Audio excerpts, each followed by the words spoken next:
On the cold morning of April 22, 2024, in Yukon, Oklahoma, a 911 call sent police and emergency responders rushing to a quiet home on Check Hall Road. The call came from a 10-year-old boy, the youngest of the Candy family, who said in a panicked voice, "My parents and my brothers, they're all dead." It was a scene that seemed like something out of a nightmare, but it was the heartbreaking reality the boy had just witnessed.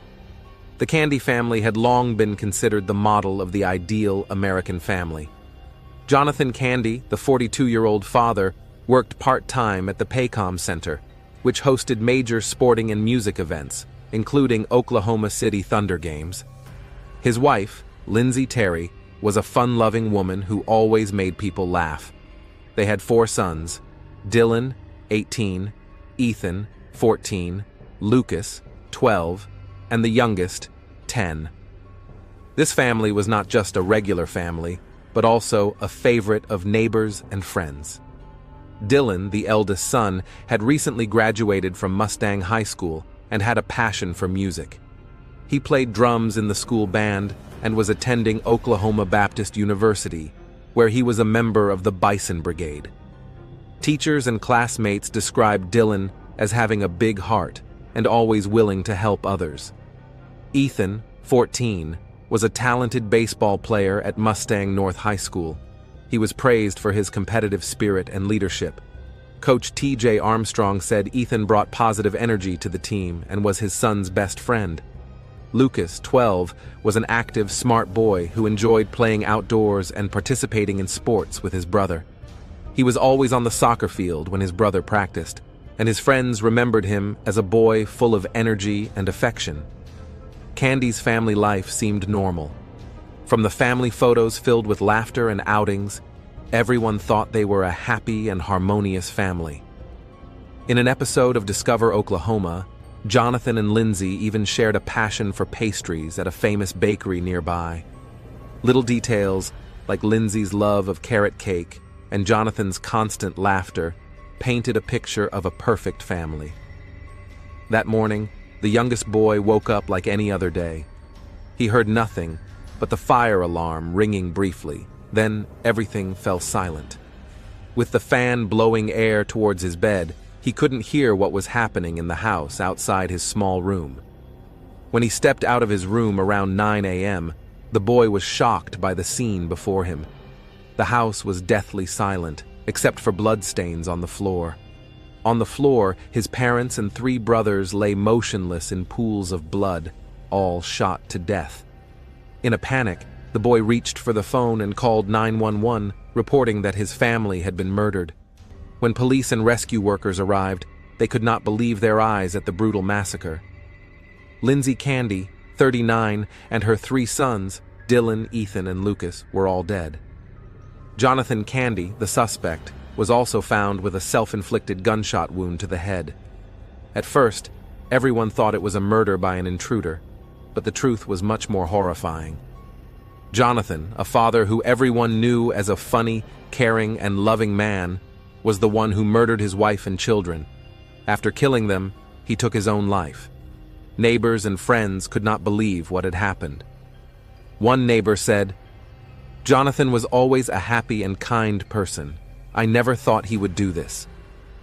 Dylan and Ethan's friends were shocked by their deaths, unable to understand how such a happy family could be murdered in such a brutal way. Why did Jonathan choose to kill his wife and children and then himself? Why was the youngest son spared while everyone else was killed?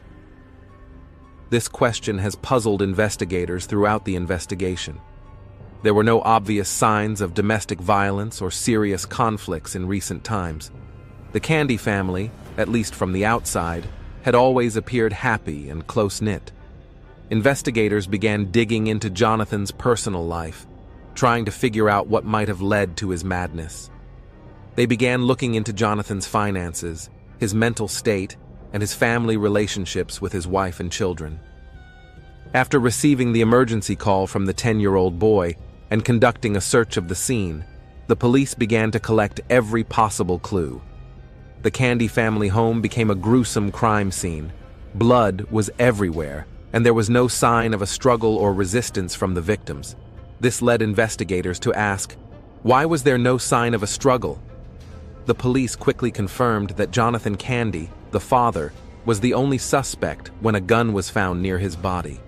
The scene painted a sad story. Jonathan had killed his wife and 3 children in turn, and then took his own life.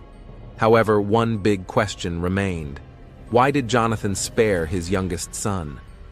The police could not immediately answer this question, but it was certainly an important factor to consider. Through interviews with friends, colleagues, and neighbors, the police began to reconstruct Jonathan's life. He was described as a funny man who always made people laugh. Most people who knew Jonathan were surprised and shocked by his actions. Jonathan worked part-time at the Paycom Center, which hosted major events such as Oklahoma City Thunder games. Jonathan's co-workers recalled that he always created a cheerful atmosphere at work and never showed any signs of a man facing difficulties or mental crises. He was always telling jokes, always making people feel comfortable. I never saw him angry or showing any signs that this was going to happen, said one co-worker. However, interviews with Jonathan's relatives began to reveal a different picture. Jonathan's wife, Lindsay, had shared with some relatives that the couple had recently been having financial arguments.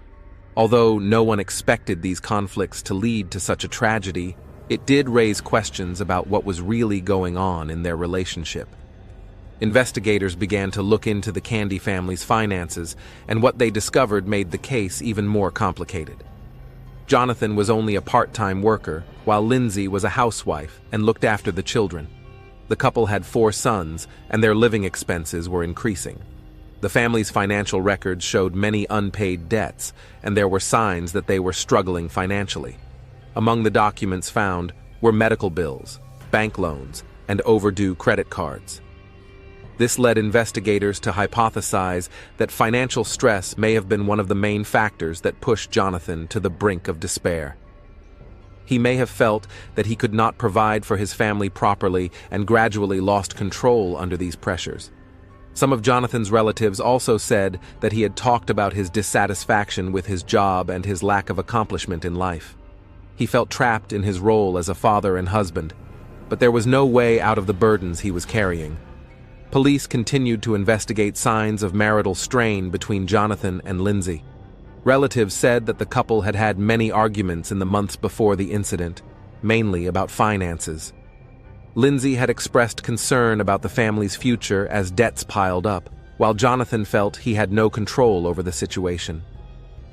The night before the tragedy, Jonathan and Lindsay had a major argument. Relatives said that this may have been the last straw, as the two were unable to resolve the conflicts in their relationship. Jonathan, in a fit of anger and helplessness, may have gone berserk and lost control. These arguments, though not considered serious at first, became a key part of the question. What really happened in the final minutes?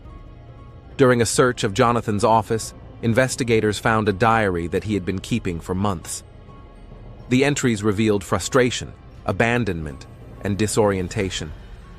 Jonathan wrote about how he no longer felt respected by Lindsay, and that he was no longer the man the family needed. The diary also revealed darker thoughts about giving up everything, and even expressed despair about the family's future. These entries provided clear clues that Jonathan had been experiencing a serious psychological crisis, but he had made no attempt to share or seek help. Investigators called in Dr. Joni Johnston, a forensic psychologist, to analyze Jonathan's behavior and thoughts based on the evidence collected. She determined that Jonathan may have suffered from severe depression and psychosis, but he hid it all under the guise of being a strong and humorous man.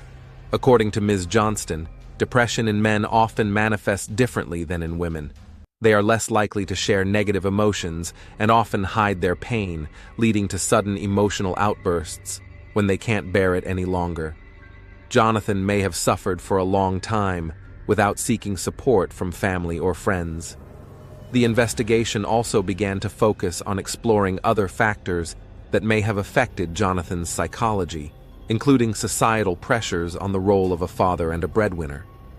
While there are some important clues from Jonathan's personal and financial life, one big question remains. Why did Jonathan spare his youngest son? Did he have a last-minute moment of remorse? Or was there a deeper reason for the special relationship between him and the boy? Investigators continue to analyze these details more closely, but no clear answers have been given. This makes the Candy family case more mysterious and complicated than ever. Investigators continued to probe Jonathan Candy's mental state, and the findings from his personal diary helped to reveal more important information. Through each page of his diary, Jonathan revealed increasingly negative thoughts about his family life and his role in it.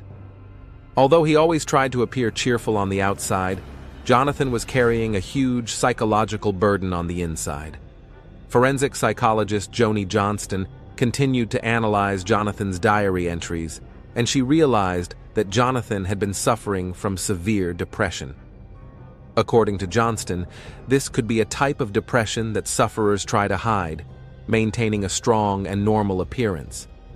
In Jonathan's case, the depression and frustration had built up over many years without being resolved. Jonathan wrote that he felt he had lost control of his life. He felt like a failure, not only to himself, but also to his family, especially when the financial debt was piling up. This made him feel incapable of providing for and protecting the people he loved most. Part of the investigation focused on the social role Jonathan felt he had to shoulder. As a father of 4, Jonathan faced the pressure of raising a family and maintaining financial stability, something he increasingly felt he was unable to do. Although he was only a part-time employee at Paycom, he tried his best to support his family, but his efforts seemed insufficient to meet the needs of his wife and children. Jonathan did not share with anyone his feelings of being trapped and helpless. This only added to his mental pressure as he tried to maintain the image of a strong man. Jonathan's friends and colleagues said that he always tried to bring laughter to everyone around him, but no one knew that inside, he was facing a serious psychological crisis. Psychologist Joni Johnston explains that for many men, admitting they are vulnerable or need mental health help can be difficult. Society often expects them to be the strong pillars of the family, and this can put pressure on them not to fail. Jonathan may have felt he was no longer in control, which led to deep despair. The investigation further uncovered details of an argument between Jonathan and Lindsay the night before the tragedy. According to relatives, this was not the first time the couple had argued about finances, but on that fateful night, the argument became more serious. Lindsay may have expressed concern about the family's mounting debts and unstable financial situation. She may have asked Jonathan to find a solution, which added to the stress Jonathan was already facing. In a moment of extreme stress, Jonathan may have lost control and made a terrible decision. Investigators speculate that in a fit of rage and despair, Jonathan killed his wife. But then he had to face the terrible consequences of his actions. He could not go back, and he could not let his children live with the fact that their father had killed their mother. Forensic psychologist Joni Johnston analyzed that Jonathan's actions may have been motivated by an acute mental breakdown, when a person falls into a state of uncontrollable despair. In Jonathan's case, he may have felt that there was no other way out but to destroy everything around him. Murder-suicides often occur when the offender feels that he has lost all control and has no hope. In Jonathan's disturbed mind, he may have believed that he could no longer live with his mistakes and therefore decided to kill himself to free himself. The act of killing his family before taking his own life suggests that Jonathan may have fallen into an extreme psychological state that cannot be explained by common sense. Investigators also ask, why did Jonathan not seek help? Family and friends did not see any obvious signs of a psychological crisis before the tragedy occurred. This makes them unable to understand why a cheerful and loving person like Jonathan could commit such a horrific act. This can be explained by the perspective that men tend to hide their psychological and emotional problems instead of seeking help. Jonathan may have felt too ashamed or weak to admit that he needed support. These thoughts, combined with financial pressure and a sense of failure in life, gradually led him to sink deeper into despair. The biggest question remains unanswered. Why did Jonathan spare his youngest son? Investigators have yet to find a specific reason, but they have a few theories. Perhaps, at the last moment, Jonathan realized that the boy was too young to understand what was happening, or he had a belated regret when faced with his youngest son. Psychologist Joni Johnston analyzed that sparing the boy's life could be a sign that Jonathan still had a shred of humanity left in him despite his state of despair. Maybe he believed that by letting the boy live, he would not completely destroy his family. This is a question that will forever remain a mystery because no one can answer what was really going on in Jonathan's mind in his final moments. As the investigation proceeds, the community around the Candy family still has not come to terms with this heartbreaking truth. Friends and neighbors were shocked by the news of the massacre. Lindsay's family and friends said she had always been a loving mother, and no one could have imagined that she would be victimized by her husband. "I never saw any signs of serious conflict between them," said a neighbor. "Jonathan was always so cheerful. We still can't believe this happened." Prayers and donations were held in the community to support the only surviving boy, but nothing could replace what he had lost. Friends of Dylan, Jonathan, and Lindsay's eldest son were devastated by the news of his death. Dylan, who loved music, was in the school marching band and was an energetic presence at every activity. His music teacher, Brian Stackhouse, recalled a special moment when Dylan was given a solo role in the band. Dylan couldn't sit still. He was so excited and happy that he couldn't wait to perform. It was a picture of a passionate, energetic, and promising boy. Ethan, 14, is remembered for his love of baseball. His coach, T.J. Armstrong, was heartbroken by his beloved student's death. He described Ethan as a promising athlete who always gave his all for the team and who brought optimism to those around him. Ethan had a smile that everyone will remember, and he was always willing to help his friends. His passing is a big loss not only to his family, but to our team. Lucas, 12, was the most playful and outgoing of his siblings. His friends at Meadowbrook Intermediate described him as a ray of sunshine who always brought joy to those around him. He was often seen at his brother's soccer practices and was known as a friendly and approachable friend. The loss of the 3 children has left not only the family in pain, but also the entire community.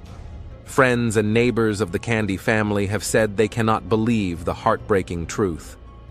One neighbor, Brian Graham, described Jonathan as a man who was always willing to help others. Jonathan was a man you could count on. He would mow lawns, help with home repairs, and never complain.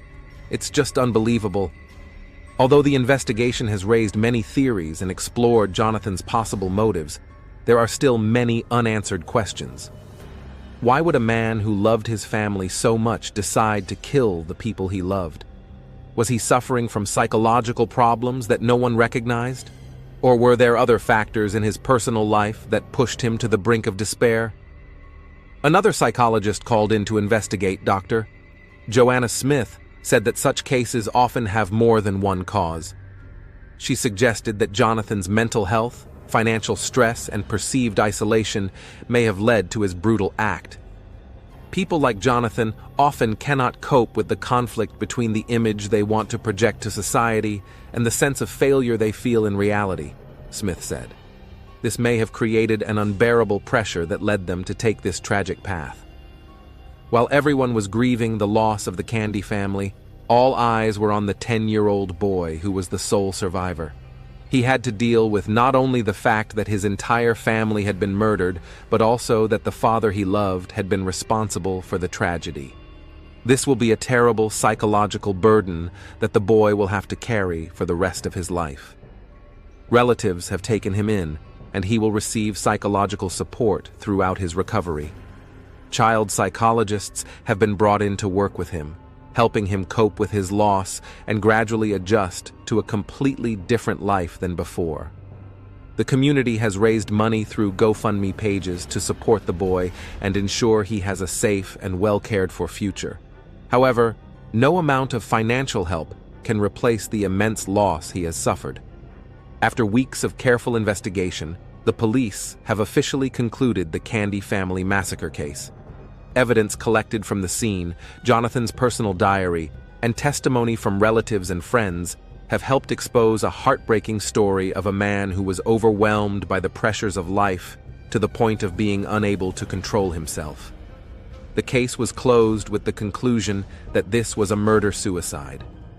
Jonathan Candy, a father who was respected and loved by everyone around him, killed his wife Lindsay and his 3 sons, Dylan, Ethan, and Lucas, before taking his own life.